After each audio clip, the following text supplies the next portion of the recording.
Hello everyone, आप सब कैसे हैं। मैं उम्मीद करता हूं कि बहुत अच्छे होंगे और अपनी पढ़ाई को बहुत अच्छे से कर रहे होंगे। मैं Akash Kumar Bhadana ICT virtual classroom में आपका बहुत बहुत स्वागत करता हूं मेरे प्यारे बच्चों। जैसा आपको पता है कि हमारा पॉलिटिकल साइंस के अंतर्गत पहला ही चैप्टर आपका चल रखा है और पहले चैप्टर के अंतर्गत हम लोग देख रहे हैं कि लोकतंत्र ही क्यों चाहिए। इसके विषय में हम लोग कल आपका पढ़ चुके थे। इसी पर हम लोग अपनी एक एक करके जो है बहुत अच्छे से आपका बात भी कर रहे थे। और कल हमने आपका बच्चों का जो आपका डिस्कशन था क्लास के अंदर, लिंगो मैडम जो आपका करा रही थी, उसको हमने देख लिया था। आज हम लोग जो अपनी चैप्टर में आपका चर्चा करने वाले हैं लोकतंत्र के खिलाफ तर्क, कि लोकतंत्र के खिलाफ क्या तर्क मिलते हैं, उस तर्क पर हम लोगों को गौर करना है, उस पर हमको विचार करना है कि क्या चीज है जिसके आधार पर हम लोग ये सारी चीजों को आपका देखते हैं और एक एक करके हम इनमें महसूस करेंगे। क्लियर है? ये आपको थोड़ा सा ध्यान रखना है। क्लियर है? इस चर्चा में लोकतंत्र के खिलाफ अधिकतर तर्क सामने आते हैं। किस तर्क की बात हो रही है, पहले ये बताइए आप सबसे पहले।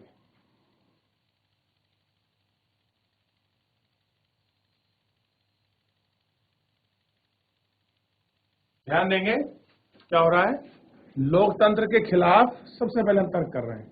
इस चर्चा में लोकतंत्र के खिलाफ वे अधिकांश तर्क सामने आते हैं जिन्हें हम आम तौर पर सुनते हैं। ये तर्क कुछ इस प्रकार के होते हैं। लोकतंत्र में नेता बदलते रहते हैं, इसमें अस्थिरता आपकी पैदा होती है। अब ये क्या कर रहे हैं, लोकतंत्र की जो खामियां हैं वो हमको बता रहे हैं। ठीक, कि क्या है मेरे प्यारे बच्चों, लोकतंत्र की जो खामियां हैं। सबसे पहले लोकतंत्र में क्या होते हैं बच्चों, जो आपके नेता हैं ये आपके बदलते रहते हैं। ये हमको पता होना चाहिए। ये लोकतंत्र की सबसे बड़ी कमी है। जो उसका लीडर है वो आपका चेंज होता रहता है, इससे अस्थिरता पैदा होती है। अस्थिरता का मतलब है कि राजनीतिक में जो है स्थिरता पैदा नहीं होगी। आज कोई नेता है, कल कोई दूसरा नेता आएगा, इस प्रकार से समस्या होती है। लोकतंत्र का मतलब सिर्फ राजनीतिक लड़ाई और सत्ता का खेल नहीं है। क्या कह रहे हैं कि राजनीतिक लड़ाई और सत्ता का खेल नहीं है, यह नैतिकता की कोई जगह नहीं होती। कह रहे हैं यहां पर आपका लोकतंत्र में जो नैतिकता है, कह रहे हैं उसकी कोई वैल्यू जो है आपका यहां नहीं होती है। ठीक है, आगे देखिए और क्या है, थोड़ा सा ध्यान रखना है इसमें कि लोकतांत्रिक व्यवस्था में इतने सारे लोगों से बहस और चर्चा करनी पड़ती है कि हर फैसले में देरी होती है। क्या करनी पड़ती है, आपकी सारी चर्चा करनी पड़ती है और हर फैसले में क्या होती है, आपकी देरी होती है। चुने हुए नेताओं को लोगों के हित का पता ही नहीं होता, इसके चलते खराब फैसले होते हैं। और कह रहे जो लोग होते हैं, आपका जिन नेताओं को वो आपका चुन लेते हैं, उन नेताओं को चुनने के साथ जो फैसले लेते हैं खराब, वो लोगों को पता ही नहीं होता है। क्लियर है? अब लोगों को लोक लुभावन जो आपकी नीतियां हैं वो मिल सकती हैं कि हम आपको इस प्रकार से करेंगे, ऐसा आपका शासन होगा, ये सारी चीजें होंगी। तो ये कहीं ना कहीं चीजें आपकी बदल सकती हैं। तो इसीलिए कहते हैं कि लोकतंत्र भी ये सारी चीजें हम लोगों को क्या करती हैं, दिक्कत करती हैं। ठीक, अब देखिए लोकतंत्र में चुनावी लड़ाई महत्वपूर्ण है और खर्चीली होती है, इसलिए इनमें भ्रष्टाचार होता है। अब कह रहे हैं आप अगर चुनाव लड़ते हैं तो चुनाव क्या होता है, बहुत खर्चीला होता है। और खर्चीला पद्धति होने की वजह से ये क्या होती है, आपका इसमें भ्रष्टाचार होता है और आप खर्चीले होती है। इसलिए क्या करती है, आपका दिक कर दी। ठीक, हमको ये भी सारी चीजें आपको याद रखनी चाहिए। सामान्य लोगों को पता नहीं होता कि उसके लिए क्या चीज अच्छी है और क्या चीज बुरी, इसलिए उन्हें किसी चीज का फैसला नहीं करना चाहिए। क्या कह रहे हैं कि उन्हें इसीलिए किसी चीज का जो फैसला है वो नहीं करना चाहिए। क्या लोकतंत्र के खिलाफ कुछ और भी बातें हैं? क्या कह रहे हैं कि लोकतंत्र के खिलाफ कुछ और भी बातें हैं जो आपके मन में रही होगी। इनमें से कौन सा तर्क मुख्य रूप से लोकतंत्र पर ही लागू होता है? इसमें कौन सा तर्क किसी भी तरह की सरकार द्वारा सत्ता का दुरुपयोग करने के मामले में लागू नहीं होता? इनमें से किस तर्क से आप सहमत हैं? आप देखिए किस तर्क की बात कर रहे हैं कि लोकतंत्र की जो चीजें हैं उसके अंतर्गत इसमें मुख्य रूप से क्या है कि किसी भी तरह की सरकार सत्ता का दुरुपयोग करने के मामले में लागू जो है आपका नहीं होता। ये चीजों को हमको थोड़ा सा इसमें देखना है और उसकी पहचान करनी है। बताइए क्या ऐसा है, क्या ऐसा नहीं है? तो हमको ये सारी चीजें आपका 20 के अंतर्गत आपका देखनी होती है। अब देखिए, कह रहे कि निश्चित रूप से लोकतंत्र सभी समस्याओं को खत्म करने वाली जादू की छड़ी नहीं है। लोकतंत्र ने हमारे देश में या बुनियाद दुनिया के अन्य हिस्सों में गरीबी नहीं मिटाई है। सरकार के स्वरूप के तौर पर लोकतंत्र सिर्फ इस बुनियादी चीज को देखता है कि लोग अपने बारे में खुद फैसला करें। इससे इस बात की गारंटी नहीं हो जाती कि उनके सभी फैसले अच्छे होंगे। लोग गलतियां भी कर सकते हैं। इन फैसलों में लोगों को भागीदार बनाने से फैसलों में देरी होती है। यही सही नहीं है कि लोकतंत्र में जल्दी नेतृत्व परिवर्तन होता रहता है। कई बार बड़े फैसले सरकार की कार्यकुशलता पर भी इनका बुरा असर पड़ता है। देखिए, जिस प्रकार आपके लोग बदलते रहते हैं, चीजें बदलती रहती हैं, और जरूरी नहीं कि जहां आपकी पब्लिक वोट कर रही हो वो आपका पब्लिक ठीक ही हो, उसको अपने राइट्स के बारे में पता हो, जो आपकी चीजें हैं उनके पता हो। तो ये सारी समस्या जो है ये भी आपका हो सकती है, और ये समस्या भी क्या है, इनको देखने के लिए मिल सकती है, और इससे क्या होता है, समस्या पैदा हो सकती है, क्योंकि लोग इतने समझदार आपके नहीं हैं। ठीक, आगे देखिए, इन तर्कों से यह लगता है कि हम लोकतंत्र का जो स्वरूप देखते हैं वह सरकार का आदर्श रूप नहीं हो सकता। वह वास्तविक जीवन में हमारे सामने यह सवाल नहीं होता। वह सवाल होता है कि क्या हमारे पास सरकार के स्वरूप के जो विकल्प उपलब्ध हैं उनमें लोकतंत्र किसी भी दूसरे से बेहतर है। कह रहे हैं जो आपका लोकतंत्र है वो हमें लोकतंत्र आपका किसी और दूसरे से कैसा है, आपका बेहतर है। ये सारी चीजें हम लोगों को इसके अंतर्गत जो है आपका विशेष रूप से आपका देखने के लिए जो है मिल जाती हैं, और हमें इन पर आपका गौर करना चाहिए। ठीक, लोकतंत्र के पक्ष में तर्क। अब ये तो वो था शुरू में जो हम लोग वो आपका देख रहे थे, लोकतंत्र के खिलाफ में तर्क था। अब हम लोग क्या बात करेंगे, थोड़ा ध्यान दीजिए। अब हम बात करेंगे लोकतंत्र के पक्ष में क्या तर्क है लोगों का, इसको हम लोग थोड़ा सा आपका ध्यान देंगे और इसी पर अपनी जो है आपका बात करेंगे। तो जो लोकतंत्र के खिलाफ का जो आपका तर्क था, इस तर्क के अंतर्गत कुछ अगर आपको पूछना है या कोई चीज आपको समझ नहीं आई है मेरे प्यारे बच्चों, आप मुझसे पूछ सकते हैं लाइव जुड़कर चैट के माध्यम से। देखिए, सिंपली लोकतंत्र में भी कुछ खामियां हैं, उन खामी को बता रहा है। उसने बताया कि सबसे बड़ी समस्या क्या है कि यहाँ बार बार जो आपका नेतृत्व है, जो आपका लीडर है, वो चेंज होता रहता है। ठीक है, और जरूरी नहीं कि वो लीडर जिसको हमने चुना है, आपकी जनता ने चुना है, वो हमारे लिए सही फैसले ले, और जरूरी नहीं कि उसका सारे फैसले ही सही हों, ये भी आपका जरूरत नहीं। और जिस व्यक्ति को जनता चुन रही हो वो व्यक्ति सही हो, ये भी जरूरी नहीं। और जनता को क्या इतनी समझ है कि कौन व्यक्ति सही है क्या गलत है, ये भी जरूरी नहीं। और दूसरा साथ में ये कह रहे हैं कि ये चुनाव में आपका भ्रष्टाचार है, क्योंकि चुनाव बहुत महंगी प्रक्रिया से गुजरता है, इसलिए क्या होता है इसमें भ्रष्ट जैसी चीजें हो सकती हैं। और सबसे बड़ी बात है, अगर नेता बदलेगा तो राजनीतिक अस्थिरता पैदा होती है, जिसके आपके दीर्घकालिक हमको आपके परिणाम भोगने पड़ सकते हैं। क्लियर है? इन्हीं सब पर अपनी बात कर रहा है, इन्हीं सब पर अपना क्या कर रहा है, आपका विचार दे रहा है। इन सब चीजों को हमको ध्यान रखना चाहिए। क्लियर है? याद रहेगा इतना इतना हम लोग देख रहे हैं। तो अगला जो इसमें आप कह सकते हैं जो तर्क है या कुछ भी है, वो क्या है मेरे प्यारे बच्चों, वो हम लोग इसमें देखेंगे। लोकतंत्र के पक्ष में तर्क को हम लोग आपका देख लेंगे। ठीक है, चलिए, कि लोकतंत्र के पक्ष में क्या तर्क है, इनको थोड़ा सा आपका गौर कर लीजिए और गौर कर कर इनको देख लीजिए। ठीक, इतना आपको ध्यान देना। चलिए आगे देखते हैं। कह रहे हैं कि चीन में 1958-61 के दौरान पड़े अकाल विश्व इतिहास में अब तक के सबसे भयावह अकाल था। अब देखिए क्या बता रहा है कि चाइना के अंतर्गत आप लोग देखेंगे इस सन में सबसे बड़ा अकाल पड़ा, जो विश्व के इतिहास का सबसे भयावह क्या था, अकाल था। आप देखिए इसमें करीब 3 करोड़ लोग भूखे मरे। कितने मरे? करीब 3 करोड़ लोग भूखे मरे। उस दिनों भारत की आर्थिक स्थिति चीन से भी बुरी नहीं थी, अच्छी नहीं थी, फिर भी भारत में चीन के समान अकाल और भुखमरी की स्थिति नहीं आई। अर्थशास्त्रियों का मानना है कि ऐसी दोनों देशों की सरकारी नीति के अंतर कारण हुआ। कह रहे जो ये स्थिति हुई है ना भारत की और चाइना की, ऐसा क्यों हुआ? तो जितने भी अर्थशास्त्री हैं वो मानते हैं कि दोनों के देशों के साथ ऐसा हो कि जो इनकी गवर्नमेंट आपका पॉलिसी थी, उस गवर्नमेंट पॉलिसी के कारण ही इनमें जो आपकी भुखमरी बनी है, ऐसी स्थिति क्या हुई है, पैदा हुई है। कहाँ? भारत में और आपके चाइना में। ये अर्थशास्त्री ने कहा कि जिनके देश ने, सरकार ने जो पॉलिसी बनाई है, और पॉलिसी क्या है, इनके लिए इस चीज में आपका रिस्पॉन्सिबल है। ठीक है ना? ये देखिए, व्यवस्था होने पर सरकार भारत ने खाद्य सुरक्षा के मामले में जिस तरह से काम किया, वैसा काम करने की जरूरत चीन सरकार ने महसूस नहीं की।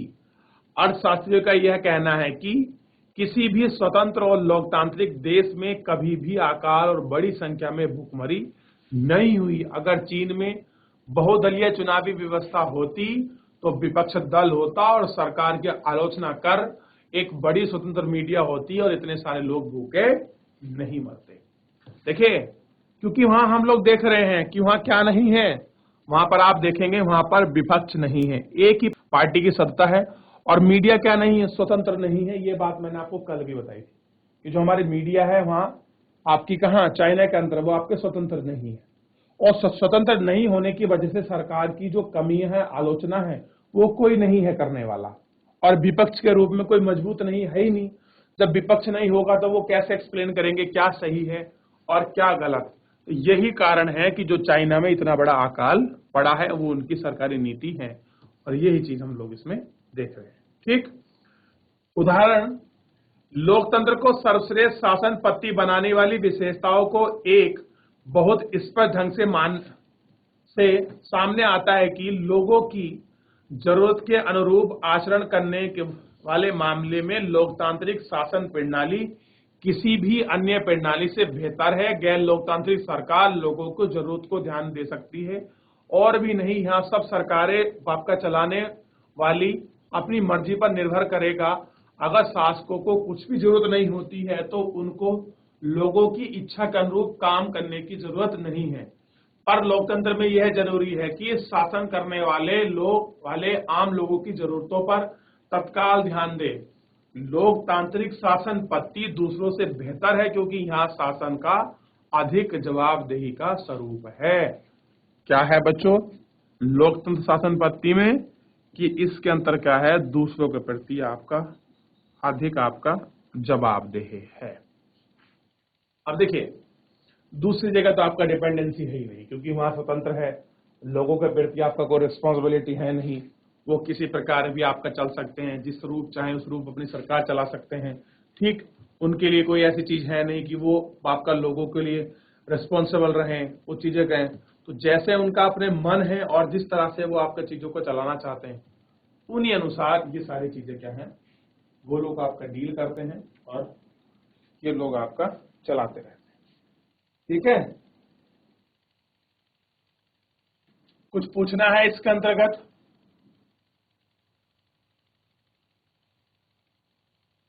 बच्चों कुछ पूछना है, आप मुझसे पूछ सकते हैं।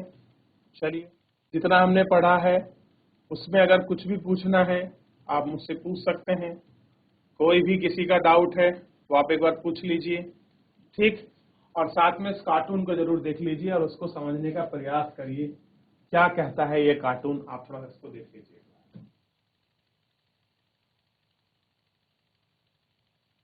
आगे देखिए, गैर लोकतांत्रिक सरकारों की तुलना में लोकतांत्रिक सरकार के बेहतर फैसले करने का एक अन्य कारण भी है। कह रहे जो नॉन आपका डेमोक्रेटिक जो आपकी गवर्नमेंट है, उनकी अगर आप लोग आपस में कंपेयर करें डेमोक्रेसी की जो आपकी सरकार है उनसे, तो बेहतर फैसले लेने का एक अन्य कारण भी है। क्या? लोकतंत्र का आधार व्यापक चर्चा और बहस है। ध्यान दीजिए, लोकतंत्र का जो आधार है वो क्या है? व्यापक चर्चा यानी कि डिस्कशन है। ठीक, इसी के आधार पर सारी चीजें क्या होती हैं, तय होती हैं। ठीक है, ये आपको देखना। लोकतांत्रिक फैसले में हमदर्द ज्यादा लोग शामिल होते हैं। चर्चा करें फैसले होते हैं। अब जो भी आपका फैसला लेंगे उन फैसले के लिए क्या होता है, आपकी चर्चा होती है, बैठकें होती हैं। अगर किसी एक मसले पर अनेक लोगों की सोच लगी रहे तो उसमें गलती होने की गुंजाइश कम हो जाती है। क्या होती है कि गलती होने की जो आपकी गुंजाइश है वो आपका कम हो जाती है। इनमें से कुछ ज्यादा समय जरूरी लगता है, लेकिन महत्वपूर्ण मसलों पर थोड़ा समय लेकर भी फैसला करने के अपने लाभ भी होते हैं। इससे ज्यादा उग्र या गैर जिम्मेवार फैसले लेने की संभावना घटती है। इस प्रकार लोकतांत्रिक तरह निर्णय लेने की संभावना बढ़ता है। इसी से जुड़े तीसरा तर्क यह भी है कि लोकतंत्र मतभेद और टकराव को संभालने का तरीका उपलब्ध कराती है। कि क्या करते हैं, ध्यान रखना है। दूसरा जो आपका तरीका है, इसमें जो बेहतरीन निर्माण की चीजें वो क्या है कि लोकतंत्र में जो मतभेद है और जो आपका टकराव है उसको संभालने का भी जो आपका तरीका है, ये सारी चीजें आपका उपलब्ध कराती है। ठीक, ये आपको थोड़ा सा ध्यान रखना है। किसी भी समाज में लोगों के हितों और विचारों में अंतर होगा ही। भारत की तरह भारी सामाजिक विविधता वाले देश में इस तरह का अंतर और भी ज्यादा है। अलग अलग इलाकों में अलग अलग समूह के लोग रहते हैं, विभिन्न भाषाएं बोलते हैं, उनकी धार्मिक मान्यता अलग अलग और नीतियां भी जुदा। दुनिया को ये सभी अलग अलग दृष्टिकोण से देखते हैं और उनकी पसंद में भी अंतर है। एक समूह की पसंद दूसरे समूह की पसंद में टकराव भी होता है। ऐसे टकराव को कैसे सुलझाएं, इसके ताकत के बल पर सुलझाया जाए या जिस समूह के पास ज्यादा ताकत होगी वह दूसरे को दबाएगा और कमजोर समूह को इससे मनवाएगा। लेकिन इससे नाराजगी और असंतोष पैदा होगा। ऐसी स्थिति में विभिन्न समूह ज्यादा समय तक साथ नहीं चल सकते हैं। इस तरह से समस्या का एक शांतिपूर्ण समाधान उपलब्ध कराता है। लोकतंत्र में कोई भी स्थायी विजेता नहीं होता है, कोई स्थायी रूप से पराजित नहीं होता है। विभिन्न समूह एक दूसरे से शांतिपूर्ण ढंग से रहते हैं। भारत की रहा विविधता वाले देशों की लोकतंत्र एकजुट बने हुए हैं। बेहतर सरकार और सामाजिक जीवन पर प्रभाव के हिसाब से ये तीन तर्क लोकतंत्र को काफी मजबूत साबित करते हैं। लेकिन लोकतंत्र के पक्ष में सबसे ज्यादा मजबूत तर्क उससे बनने वाली सरकार के कामकाज से जुड़ा है। यह तर्क लोकतंत्र और नागरिकों के रिश्ते का है। लोकतंत्र में नागरिकों को जो हैसियत होती है वह किसी और व्यवस्था में नहीं होती। क्या कह रहे हैं, किसी और व्यवस्था में नहीं होती। यानी कि सिंपली आप इतनी सारी व्यवस्था को समझेंगे वो क्या कह रहे हैं। देखिए, जब मान लीजिए किसी सामाजिक समूह में 2 या 3 वर्ग होते हैं तो एक वर्ग ताकतवर हो सकता है। वो ताकतवर वर्ग अपनी ताकत के आधार पर दूसरे वर्ग को आपके दबा कर रख सकता है, अपनी चीजों को, अपनी व्यवस्था को मनवा सकता है। और जब अपनी व्यवस्थाओं को, अपनी ताकत को मनवाएगा तो ऐसी स्थिति में क्या हो जाएगा कि आपसी टकराव और मतभेद क्या हो सकते हैं, हमारे सामने खड़े हो सकते हैं। और जिससे क्या होगी, आपकी जो समस्या है वो भी आपकी पैदा हो सकती है। और यही समस्या क्या है, आपका एक अशांति को जन्म देगी। आप उसको कैसे दबाएंगे बताइए, बलपूर्वक दबाएंगे, किस तरह दबाएंगे? नहीं, इस तरह से नहीं। क्योंकि लोकतंत्र में ही क्या है, लोगों को अपनी बात को रखना, अपनी बात को कहने के लिए, अपने अधिकारों के लिए स्वतंत्र है। और शायद दुनिया के सबसे बड़े जितने भी तंत्र हैं उनमें लोकतंत्र लोगों की शांति के लिए, एक दूसरे के साथ चलने के लिए आपका प्रयासरत है। और यही कारण है कि सबसे ज्यादा आपका पसंद किए जाने में आपका लोकतंत्र व्यवस्था, जो लोगों की हैसियत के नहीं बल्कि लोगों की आपकी सामाजिक समरूपता को ध्यान में रखकर चलता है। अगर इस व्यवस्था में बेहतर फैसले लेने और उत्तरदायी सरकार चलाने का काम ना हो तभी है दूसरों से बेहतर है। लोकतांत्रिक नागरिकों का सम्मान बढ़ता है, लोकतंत्र राजनीतिक समानता के सिद्धांत पर आधारित है। यहाँ सबसे गरीब और अनपढ़ को भी वही दर्जा प्राप्त है जो अमीर और पढ़े लिखे लोगों को है। कैसा है? पढ़े लिखे लोगों को है। लोग किसी शासक की पिर्जा ना होकर खुद अपने शासक हैं। अगर वे गलती करते हैं तब वे खुद के लिए ही जवाबदेह होते हैं। अगर क्या कर रहे हैं, वो खुद गलती कर रहे हैं तो ऐसे में वो खुद के लिए जवाबदेह है। कहां पर व्यवस्था है ये? तो ये ऐसी व्यवस्था केवल हमारे यहाँ लोकतंत्र के अंतर्गत ही आपका देखने के लिए मिलती है। जो हमारे यहाँ लोकतांत्रिक व्यवस्था है उसी व्यवस्था के अंतर्गत ये सारी चीज समाहित है। तो एक बार आप लोग पीछे देख लीजिए, कुछ भी आपको डाउट बनता है इस चैप्टर के अंतर्गत तो आप मुझसे पूछ सकते हैं। मेरे प्यारे बच्चों, किसी को कुछ भी पूछना हो, कोई चीज आपको समझ नहीं आई है तो आप मुझसे पूछ लीजिए, फिर आगे बढ़ेंगे।